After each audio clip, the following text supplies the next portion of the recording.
Your Excellencies, ladies and gentlemen, dear friends, please join me in welcoming Volodymyr Zelensky, the President of Ukraine.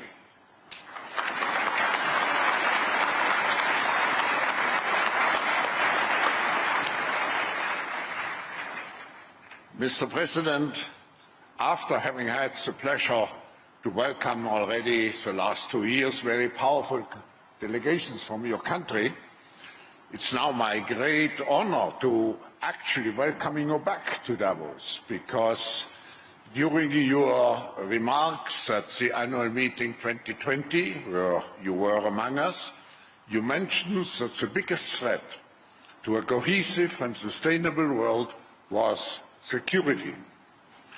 You also warned of the consequences of accepting the new normality when at the same time parts of your country had already been under partial occupation for 6 years.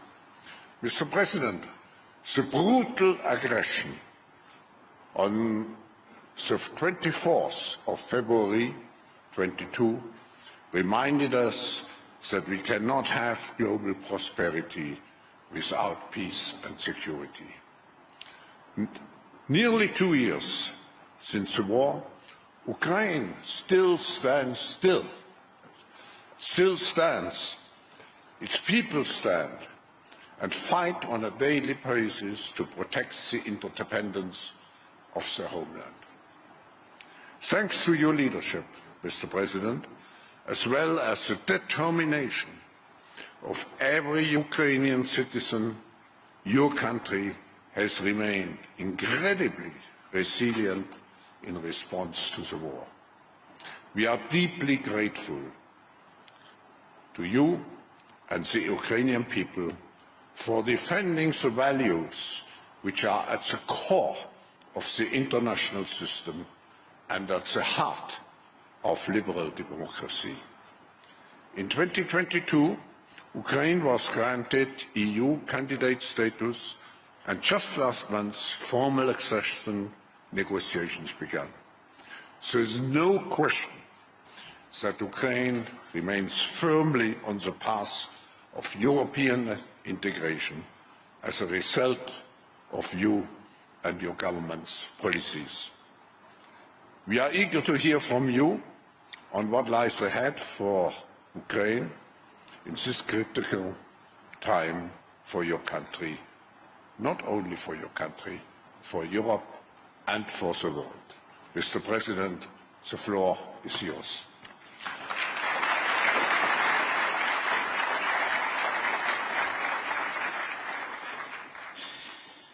Thank you so much. Professor Schwab, thank you for your very kind introduction. President Brandon, ladies and gentlemen, I appreciate your willingness to hear answers to truly important questions. When will the war end? Is the third world war possible? Is it time to negotiate with Putin? The full-scale war in Europe has been ongoing for nearly 2 years. Counting the time since Russia's illegal annexation of our Crimea, it's been almost 10 years. And for almost 10 years, Russia has been interfering in African countries from Sudan to Mali. The Syrian war still bleeding because of Putin's decision to prove something to the world has been ongoing for almost 13 years. In fact, one man has stolen at least 13 years of peace, replacing them with pain, and crises that impact the entire world.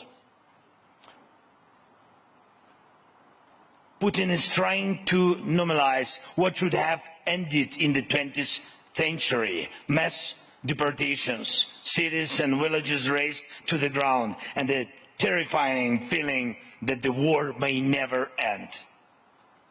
In fact, Putin embodies war. We all know that he is the sole reason why various wars and conflicts persist and why all attempts to restore peace have failed, and he will not change. He will not change. We must change. We all must change to the extent that the madness that resides in this man's head or any other aggressor's head will not prevail. Putin is frank about what he wants, what he does, and who his targets are. His answer to the duration of the war is always war, without an end, and he wants in this way. His answer to the limits of chaos in the world is the boundless support of terrorist forces. He enjoys conflicts that cause suffering to others. His answer to calls for peace is supplying more and more weapons from North Korea and Iran. Regimes like his exist as long as they wage wars. And we all in a free world exist as long as we can defend ourselves. If anyone thinks this is only about us, this is only about Ukraine, they are fundamentally mistaken. Possible directions and even timeline of a new Russian aggression beyond Ukraine become more and more obvious. Let me ask very honestly, which European nation today can provide a combat-ready army on par with ours, holding back Russia? And how many men and women are your nation ready to send to defend another state, another nation? And if one must fight against Putin together in the years ahead, isn't it better to put an end to him and his war strategy now, while our brave men and women are already doing it?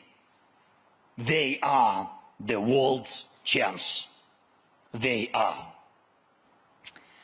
In any dire confrontation, there's always a point where a catastrophe can be stopped. Ukraine is that opportunity, and we all in the free world must be unwavering in our pursuit of our desires, actions, and goals. Just as Putin is frank about his doom-laden ambitions, we all Ukrainians began our defense at a time when almost no one in the world believed in Ukraine, but we turned tables so that now the world has stopped believing in Russia. Even Putin's current buddies in Pyongyang and Tehran are simply using his madness while he still has technologies and resources to pay them. No one believes in his future or invests in it.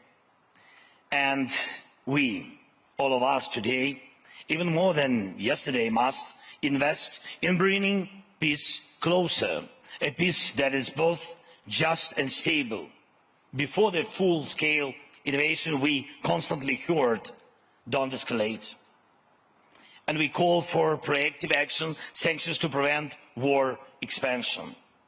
And we were told, don't escalate. And after February 24th, nothing harmed our coalition more than this concept. Every don't escalate to us sounded like you will prevail to Putin. And we asked for new types of weapons, and the response was don't escalate. But then weapons arrived and there was no escalation. A Russian missile fell on NATO territory. The response again was don't escalate. But retaliation at the moment could have taught Russia a lot and would have added necessary confidence to the West. We talked about blocking the transit of sanctioned goods to Kaliningrad, but the response was don't escalate. Full force of the sanctions could have forced Putin to concessions. because of don't escalate, time was lost. And the lives of many of our most experienced warriors who fought since 2014 were lost. Some opportunities were lost. The lesson is clear. Everyone thought Russia had missiles that couldn't be shot down. Patriots shoot down everything. And many feared the consequences if Ukraine gets long-range weapons. As a result, Russia just loses more. And we heard Russia would never allow a grain corridor without its involvement. Nearly 16 million tons of cargo have been transported from our ports.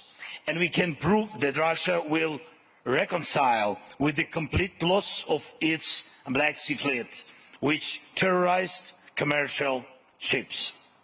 And we must gain air superiority for Ukraine just as we have gained superiority at the Black Sea. We can do it.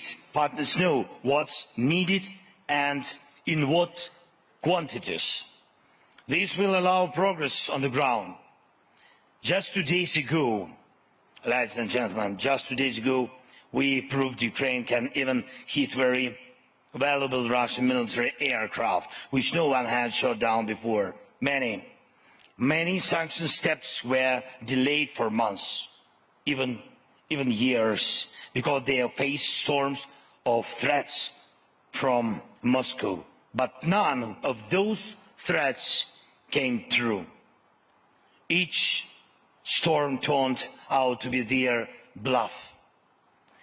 And how can one be satisfied with the sanctions against Russia or export controls if they don't even block its missile production? In every Russian missile, there are critical components from Western countries, dozens of components in every missile.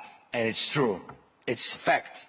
And of course, I'm grateful for each package of sanctions. Thanks, partners. Thank you. But bringing peace closer will be a reward for all those who care to ensure that sanctions work 100%. And by the way, it's a clear weakness of the West that Russia's nuclear industry is still not under global sanctions, even though Putin is the only terrorist in the world who took a nuclear power plant hostage. It must be a strong decision this year when frozen Russian assets, soaring and oligarchic, will be directed towards defense against the Russian war and for reconstruction of Ukraine. Putin loves money above all. The more billions he and his oligarchs, friends and accomplices lose, the more likely he will regret starting this war. Putin must regret. We need him to lose. We need to finally dispel the notion that global unity is weaker than one man's hatred. And we can do it. Ladies and gentlemen, this year must be decisive. Can freezing the war in Ukraine be its end? I don't want to settle for the truism that any frozen conflict will eventually reignite. And I remind you that after 2014, there were attempts to freeze the war in Donbass. There were very influential guarantors of those, by the way, of those processes than Chancellor of Germany and the presidents of France. But Putin is a predator who is not satisfied with the frozen products. And we have to defend ourselves, our children, our houses, our lives. And we have to do it, and we can beat him on the ground. We have proved it, and at sea and in the skies. And we ramp up production of weapons. We achieved economic growth in Ukraine. Our GDP is moving up despite the war, plus more than 5% last year. And we got the decision on EU accession negotiations, and we are normalizing the idea that the aggression can be defeated, even Putin's aggressions, which have been ongoing for 10 years and more. And now we can say, don't escalate, to all who doubt, to all who want to reduce support. And in this warning, we will be absolutely correct, because every reduction in pressure on the aggressor adds years to the war. But every investment in the confidence of the defender shortens the war. We must make it possible to answer the most important question. The war will end with a just and stable peace. And I want you to be the part of this peace, starting from right now, to bring the peace closer. And we need you in Ukraine to build, to reconstruct, to restore our lives. Each of you can be even more successful with Ukraine. And these days, right here, in such a beautiful country, in Switzerland, we have made a key political contribution to the possibility of ending the war. There was the most representative meeting of national security advisors regarding the implementation of the peace formula. More than 80 countries and international institutions were represented. Yesterday, I had very productive negotiation with the President of Switzerland, and discussing the possibility of holding a summit at the leaders level in Switzerland, the first summit, the Global Peace Summit. Today, our teams have already begun work on organization such a summit, not the World War III, but the Global Peace Summit. And I invite every leader and country that respects peace and international law to join us. Together we can answer any crucial questions, and it will be the best answers. Peace must be the answer. Thank you for your invitation, and thank you for your attention. Slava Ukraini. Thank you.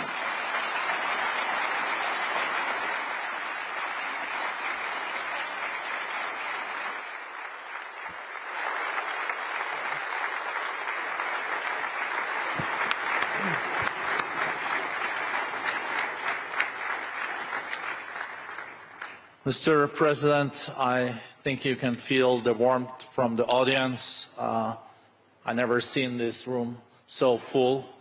And thank you for your historical speech here in Davos. I think we all know when we are witnessing history, and with President Zelensky, he's one of the historical figures of our time. To stand against Russia as one of the largest military powers in the world, like you and your people have done, is, of course, truly historic. But we will also have to turn to the next chapters, and you also mentioned that Ukraine's economy is still growing with more than 5%. You also mentioned that Russia has seen a lot of losses, more than 300,000 soldiers, more than half of their tanks, and also their Black Fleet fleets.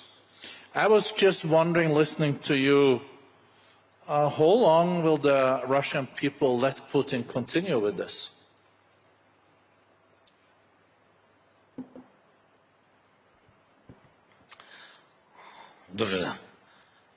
Дуже цікаво ваше запитання, як довго російський. Let's see if everyone gets on. Yeah, please. And here you have some water. Try. No, I have water. Okay. I will wait. I have enough time till morning.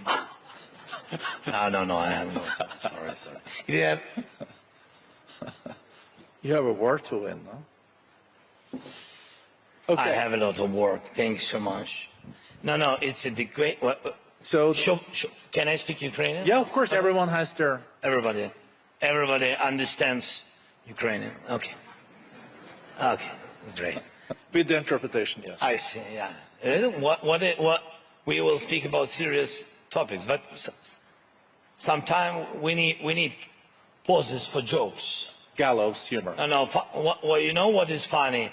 Now I'm speaking English and have Ukrainian translation here. So it's thanks technologies. But it has to be opposite. How did it sound? I have to speak Ukrainian. How did it sound in Ukrainian? Great. Yeah. My voice is better here. So I don't like to hear my voice. Добре, дякую. Чому я хотів відповісти українською? Я вам поясню. Ви навіть не розумієте, яка різниця між вами і між нами і цією людиною, як Путін. Тому що ви зараз сказали, і в вашому запитанні було все. Відмінність автократії від демократії. В тому, що ви сказали, скільки народ, що як цікаво, скільки народ Росії дозволить ще Путіну. І далі вже неважливо війну, вибори, бути керівником їх держави. Питання в тому, що ми з вами однаково це розуміємо, скільки народ дозволить. Це і є принципи демократії. А в цьому і різниця. Нічого народ не дозволяє президенту Путіну. Питання, скільки Путін і що він дозволяє своєму народу.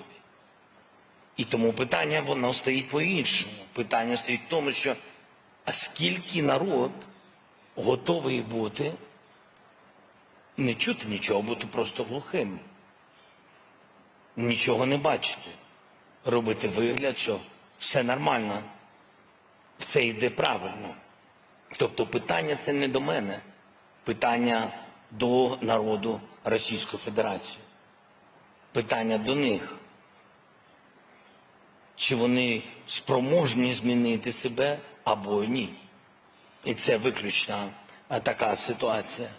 А Путін, це те, про що я говорив, Путін, я не вірю, що ця людина спроможна змінитись, бо тільки люди спроможні це робити.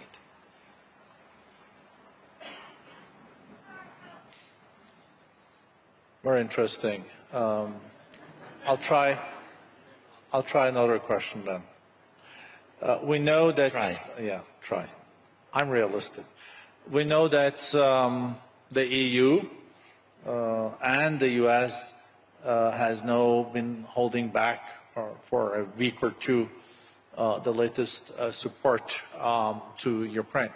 I know that you're meeting European leaders. You met with President von der Leyen. I think you also meet with the key American leaders here. Are you concerned that this is taking a lot of time, or is this just a question of weeks before it is resolved? Дякую за запитання. Я думаю, що це питання тижнів. Я маю позитивні сигнали, що Європа підтримує нас, саме країни Європейського Союзу, і так само я впевнений, що вирішиться питання щодо допомоги в Конгресі. Без цього це неможливо. Ми провели багато різних дискусій, діалогів, зустрічей. Я думаю, що ми не просто так витрачаємо час. Такий час дороговартісний для нас дуже, тому що ми в час війни маємо бути в своїй державі. І це важливо приїжджати, комунікувати з партнерами, зустрічатися, але тим не менш є пріоритети в воєнний час. І тому я вірю, що буде дуже позитивна реакція від наших партнерів. Ми не даємо Росії окупувати нас, ми стоїмо міцно, дякуючи нашим воїнам. Що стосується реформ, весь цей лист реформ, наші обіцянки, пропозиції Європейського Союзу та Міжнародного валютного фонду, Україна виконує швидше, ніж до війни, тому що ми згрупувались, тому що Україна в час війни показала, що може бути міцною і реформувати державу. I think it's also, Mr. President, a good reminder to all of us that when Putin attacked, saying that it was just false allegations that he was going to attack Ukraine, that he said the evening before the attacks started, you've been able to take back 50% of the territory that he occupied. I think it's also important to remind ourselves that you did even before you got the Western weapons support. That was based on your old army. And you have a much stronger army now, probably the 6th, 7th strongest army in the world. But I think, if I may, if you could share the sentiment among the people in your country. How do Ukrainians now feel after 2 years of this war? Are they as committed or even more committed after all the atrocities, the latest shelling and also killing of civilians? Because you also have to manage your own population. Дякую за складне, напевно, дуже запитання. Перш за все, український народ ніколи не пробачить Путіну, його оточенню і всім тим, хто спонсорував весь цей тероризм, хто відібрав у нас життя, наших людей, наших дітей, час тих діточок, які, слава Богу, вижили, але яким прийшлося подорослішати через цю війну і просто позбавили їх дитинства. І, на жаль, мої співчуття ще раз тим, кого позбавили близьких, рідних. Тому казати про якісь пробачення чи час, як то кажуть, час грає на користь і Путіну, і що люди в Україні забудуть. Ні. Відпочивати і на цьому світі, і на іншому він спокійно не буде. Ні його діти, ні його онуки. Так, ми не терористи, і тому це будуть кримінальні, судові процеси, і обов'язково буде відповідальність. Відповідальність має бути, бо після цього терору прийдуть інші повторення автократії, агресії. Значить, так можна, якщо немає ніяких наслідків. Тому ніхто нічого нікому з вбивць не пробачить. Це перше. Але не це підтримує моральний дух українців. Не помста. Не можна порівнювати помсту і справедливість. Я зараз говорив про справедливість, не про помсту. А справедливість має бути в вироках. У вироках і в конкретних людях, яким вироки, в конкретних роках і в конкретних місцях, де вони повинні провести довгу, дуже вірю в справедливість, довгу багаторічну відпустку. Питання саме справедливості. Моральний дух тримає бажання українців бути свободними. І за свободу, і за права людей, і за свій вибір, як ти хочеш жити, кого ти хочеш обирати, кого ти хочеш любити, де ти хочеш відпочивати. Ось за цей вибір, саме за свободу, і бореться український народ. Бореться абсолютно сміливо, міцно.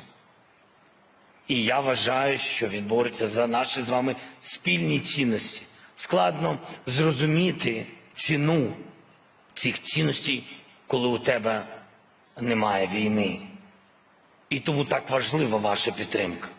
Так важливо, щоб цивілізовані люди розуміли цю ціну ще до того, як може статися лихо. І якщо ми всі це зрозуміємо, ми об'єднаємось в допомозі Україні і в політичній ізоляції Путіна. А якщо ми це зробимо, то це буде правильні політичні превентивні кроки, щоб війна не прийшла скрізь Україну і не прийшла в інші країни. А саме цього хоче Путін. Відволікаючи своє рабське населення, бідних людей, він не спроможний побудувати ринкову економіку в Росії. Він не зміг це зробити. Він не зміг людей зробити, середній клас зробити з бідних людей. Дати людям насолоджуватись результатом своєї роботи, насолоджуватись своїм життям.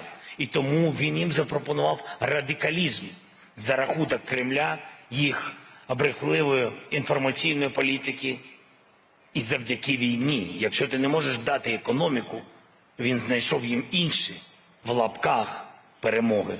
Це окупація інших народів, приниження, знищення. Ось і все. Вибачте, я відповідав дуже довго. Ваше запитання було коротше. I think they're more interested in hearing you than me. I think, Mr. President, Enough? I think that was an amazing way to end. Maybe just short question, how can we, in this room, and also we discussed this morning with, you had 70 global CEOs in the room, how can we even better contribute for the principles you laid out and for Ukraine?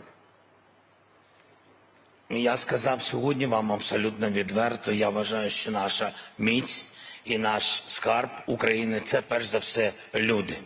І вони довели всьому світу, що вони розумні, талановиті, сучасні і кмітливі, вони сміливі і абсолютно відкриті. І я сказав вам, що для нас сьогодні побудувати міцну економіку може тільки наше населення, наш народ і ваші інвестиції. Робочі місця, багато робочих місць, і для цього нам потрібні нормальні інвестиції, абсолютно зрозумілих, прогнозованих, чистих компаній.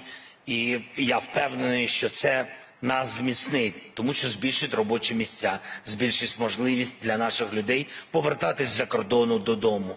І як я вам сказав, абсолютно відкрито, Путін зміг заходити тільки в ті селища, де він вбив людей або де не було людей, і вони бігли через цю війну.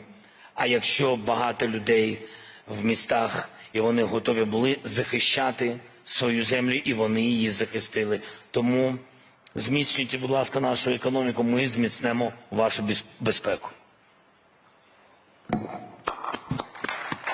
Thank you so much. Thank you.